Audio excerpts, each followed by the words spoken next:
नमस्कार दोस्तों। मेरा नाम है विजय कुमार। आप देख रहे हैं कॉमिक्स पिटारा चैनल को।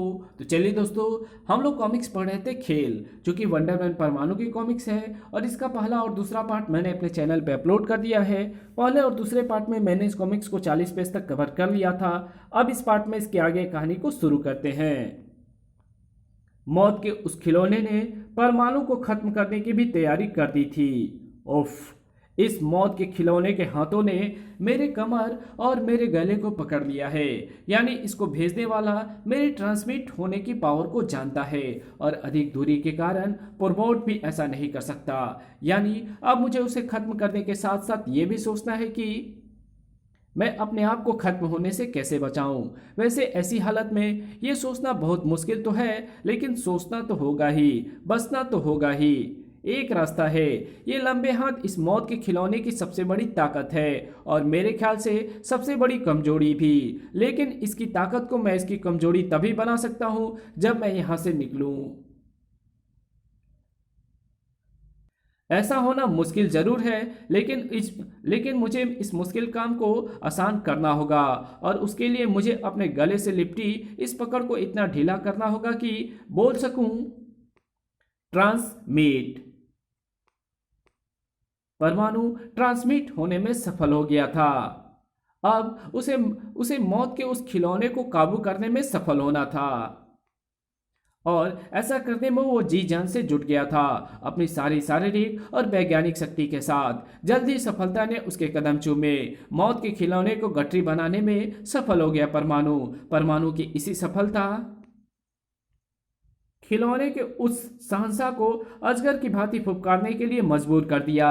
परमाणु की हर शक्ति को, हर वार को पूरी तरह से ध्यान में रखकर मौत के खिलौने का निर्माण किया था। लेकिन फिर भी परमाणु उससे अपने दिमाग की बदौलत बच गया। अब मुझे पहले परमाणु को नहीं, बल्कि उन्हें निशाना बनाना होगा जो परमाणु को प्यार करते हैं। और ये बात सारी दुनिया जानती है कि परमाणु को सबसे ज्यादा प्यार करते हैं बच्चे। और मेरे लिए अपने खिलौने की मदद से बच्चे को निशाना बनाना मुश्किल नहीं, बिल्कुल भी नहीं, मुश्किल नहीं।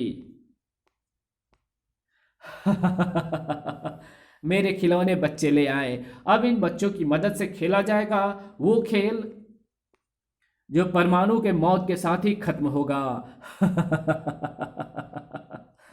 अद्भुत खिलौने को अपनी उंगलियों पर अपनी उंगलियों पर जो खेल वो खेलना चाहता था, जल्द ही दिल्ली और उसके निवासी उसका निशाना बने। धड़क आ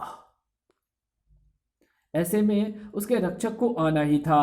इस बार भेजे गए खिलौने और वो भी राक्षस भेजे गए खिलौने राक्षसों की तरह है। और वो भी राक्षसों की तरह हरकत कर रहे हैं। इन्हें इन्हें तो जितनी जल्दी खत्म कर दिया जाए उतना ही अच्छा है। परमाणु के हाथ घातक परमाणु छल्ले छोड़ने के लिए बेताब हो उठे।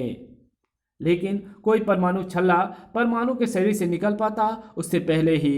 रुक जाओ परमाणु, अगर तुमने वार किया तो हम खत्म हो जाएंगे, और अगर हम खत्म हो गए तो हमारे शरीर में मौजूद वे सारे बच्चे खत्म हो जाएंगे जिनका हमने अपहरण किया है। स्तब्ध रह गया परमाणु। ओह, शहर से अपहृत सभी बच्चे इन खिलौने में मौजूद हैं। उन बच्चों की सलामती के लिए मैं इन खिलौने को नष्ट नहीं कर सकता। पहले इन खिलौने को खोलकर उनके अंदर से बच्चों को बाहर निकालना होगा, फिर इन खिलौने को खत्म करने की सोचूंगा। रुक जाओ परमाणु, इन खिलौने में ऑटोमेटिक बम फिट है। अगर तुमने इन्हें खोलने की कोशिश की तो वे बम फट जाएंगे। ओह, शुक्र है प्रोबोट ने मुझे सही समय पर रोक लिया, नहीं तो मैं इन खिलौने को खोलकर बच्चों को बचाने की जगह उनकी मौत का कारण बन जाता। पूरी तरह झुंझला उठा परमाणु। इन खिलौने को खत्म नहीं कर सकता, इन्हें खोलकर इनसे बच्चों को बाहर नहीं निकाल सकता। फिर बताओ प्रोबोट, मैं क्या करूं? क्या इन खिलौने को यूं ही तबाही मचाते देखता रहूं? मजबूरी है, कई मासूम जिंदगियों को बचाना है तो ये सब तब तक देखते ही रहना पड़ेगा जब तक इन खिलौने से निपटने का कोई हल नहीं निकल आता। उफ, कब निकलेगा हल? तब तक तो ये खतरनाक खिलौने सारे शहर को तबाह कर देंगे। ओह, अब सभी खिलौने मेरी ही तरफ पलट रहे हैं। पलटना ही था। क्योंकि मेरा इस खेल से जी भर गया है। अब खेल खत्म करने का समय है। और खेल तो तभी खत्म होगा जब तेरी जिंदगी खत्म होगी। परमाणु भड़ाक। उफ। परमाणु के लिए ये बहुत मुश्किल की घड़ी थी, क्योंकि वार वो कर नहीं सकता था, वो बचाव भी नहीं कर सकता था। और जब परमाणु ना वार कर पा रहा था और ना बचाए, तो हत्यारे खिलौने के शिकंजे में तो उसे फंसना ही था, खत्म तो होना ही था। और परमाणु के खत्म होने की खुशी सबसे ज्यादा उसके इस दुश्मन को होनी थी। परमाणु की जिंदगी का खेल खत्म, और इसके साथ ही मेरे खेल का रास्ता साफ। और इस रास्ते का साफ करने का श्रेय जाता है तुम्हें। शाबाश साथियों, तुमने बहुत अच्छा काम किया है। अब एक छोटा सा काम और करो। अपने अपने शरीर को खोलो ताकि तुम्हारे अंदर मौजूद बच्चे आजाद हो जाए, ताकि तुम्हारे अंदर मौजूद बच्चे आजाद हो जाएं। तुम्हारे अंदर बैठे बैठे बेचारों का बुरा हाल हो रहा होगा। और जब किसी बच्चे की ऐसी हालत हो तो मुझे बहुत बुरा लगता है। सभी बच्चे तेजी से खिलौने के ओर से बाहर निकले। अब ठीक है, अब हमारा दिल खुश हुआ। अगर आपकी इच्छा ना हो तो मैं भी खिलौने से बाहर आ जाऊं, क्योंकि इसमें बैठे बैठे मेरा दम भी घुट रहा है। परमाणु, तुम जिंदा हो परमाणु? हाँ। मेरे जिंदा रहने का भी एक खिलौने को ही श्रेय जाता है। मेरे निर्माता द्वारा बनाया गया एक लेटेक्स रबर का खिलौना। उस खिलौने के पास आते ही मैं छोटा होकर एक तरफ छिप गया। और जब तुम्हारे हत्यारे मेरे रूप में उस खिलौने को खत्म करके वापस लौटे तो एक खिलौने में मैं बैठ गया था। इस तरह मैं तुम तक पहुंचना चाहता, और आखिर मैं तुम तक पहुंच ही गया। मैं तुम्हारे सारे खेल को बंद करके तुम्हें जेल पहुंचाना चाहता हूं, लेकिन ऐसा करने से पहले मैं तुम्हारे इन खिलौने को कबाड़ घर में पहुंचाने लायक बना दूं, वरना ये मेरा रास्ता रोकेंगे। और अब मैं ये काम बड़ी आसानी से कर सकता हूँ, क्योंकि अब इन खतरनाक खिलौने में बच्चे नहीं हैं। खतरनाक खिलौने को खत्म करने के बाद परमाणु तेजी से उन खिलौने के निर्माता की तरफ पलटा।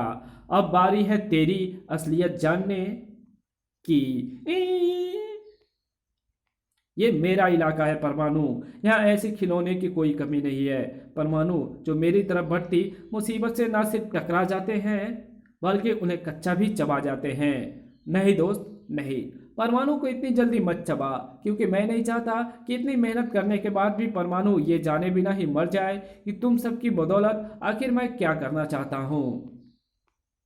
सुन परमाणु, मुझे खिलौने से खेलने का बहुत शौक है, पागलपन की हद तक। लेकिन रोज रोज खिलौने से एक ही तरह के खेल खेलकर मैं बोर हो गया था। खिलौने का साधारण रूप से गाना गाने, नाचने, भागने, दौड़ने, नकली गोलियां चलाने, सभी कुछ से बहुत बहुत उब गया था मैं चाहता था कि खिलौने हवा में असली में उड़े, असली में गोलियां चलाएं, असली में आतंक फैलाए। मैंने ठान ली, मैं खिलौने से जो खेल खेलना चाहता हूँ उसे खेलकर ही दिखलाऊंगा। मैं कितना सफल हुआ ये तुम्हारे सामने ही है। अपने बनाए गए खिलौने से खतरनाक खेल खेलने का शौक है। रुपया पैसा मेरे इस शौक के सामने कोई अहमियत नहीं रखता। मुझे सिर्फ इस खेल से मतलब है, सिर्फ अपने खेल से। यही मेरा मकसद है परमाणु, जिसे मैं सारी उम्र पूरा करता रहूंगा। अब तुमने मेरे इस मकसद को जान लिया, इसलिए अब तुम मेरे साथी के जबड़े में पिसने के लिए तैयार हो। अब तुम मेरे साथी के जबड़े में पिसने के लिए तैयार हो जाओ। एक मिनट, अभी एक बात और रह गई जो तुम्हें बहुत ज़रूरी जाननी चाहिए। आखिर तुम मर रहे हो, तुम्हें इतना तो हक होना ही चाहिए कि तुम उसकी सूरत देख सको, जो तुम्हारी आत्मा को परमात्मा से मिलाने जैसा पुण्य काम कर रहा है। तो तुम। अब चौंकने की बारी परमाणु की थी, और परमाणु बुरी तरह चौंका था। जो वो देख रहा था उसे उस पर विश्वास नहीं हो रहा था। तुम तो गट्टू हो, टॉयज के दियो टॉयज के मालिक रमेश सन्याल का बेटा। ठीक पहचाना परमाणु। मैं अपने पापा की मैं अपने पापा की कमाई के साधनों को इतनी आसानी से इस्तेमाल इसलिए कर पाया, और इस बात की किसी को तब तक भनक नहीं लगी जब तक इंस्पेक्टर विनय मेरे पापा के पास ना पहुंच गया हो। मेरे सामने पुलिस वालों ने मेरे पापा से बदतमीजी की, तो मैंने जब खिलौने से उन्हें सबक सिखा दिया, वैसे तो उन्हें बचा लिया गया, लेकिन उस इंस्पेक्टर विनय को ना बचा पाए, जिसे मारना इसलिए ज़रूरी हो गया था क्योंकि उसी की वजह से मेरे पापा अपनी कंपनी के खिलौने का गलत इस्तेमाल करने वाले की तलाश में जुट गए, और जब उनके सामने मेरा असली रूप आया तो वे इस सदमे को ना सह सके और हार्ट अटैक हो गया उन्हें। और जैसे इंस्पेक्टर विनय मेरे रास्ते में आकर खत्म हुआ, वैसे ही अब तू भी खत्म होगा। तेरे नॉलेज के लिए बता दूं कि ना इंस्पेक्टर विनय को कुछ हुआ है और ना मुझे कुछ होने वाला। मैं तो यहाँ तेरी असलियत जानने के लिए रुका था, वरना तो कभी का हो गया होता ट्रांसमिट। इस तरह तू नहीं बच पाएगा परमाणु।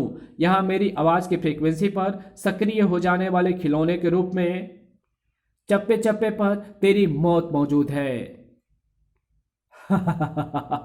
कहाँ जाएगा बचकर परमाणु, कहाँ जाएगा? जाना कहाँ है जब तू यहाँ है? अब हम साथ साथ मरेंगे प्यारे बच्चे। वैसे मेरा क्या है, मैंने काफ़ी दुनिया देख ली है, मर भी गया तो कोई गम नहीं, लेकिन मुझे अफसोस ये है कि तेरे जैसा वो बच्चा भी मेरे साथ मरने जा रहा है, जिसने अभी तक अपने जीवन के 15 बसंत भी ढंग से नहीं देखे, दुनिया का कोई रंग अच्छी तरह से नहीं देखा। नहीं, मैं नहीं मरूंगा, मैं नहीं मरना चाहता। रुक जाओ। गट्टू की चीख के साथ ही सभी खिलौने बेजान हो गए। इन खिलौनों को बेजान करके तूने बहुत अच्छा किया।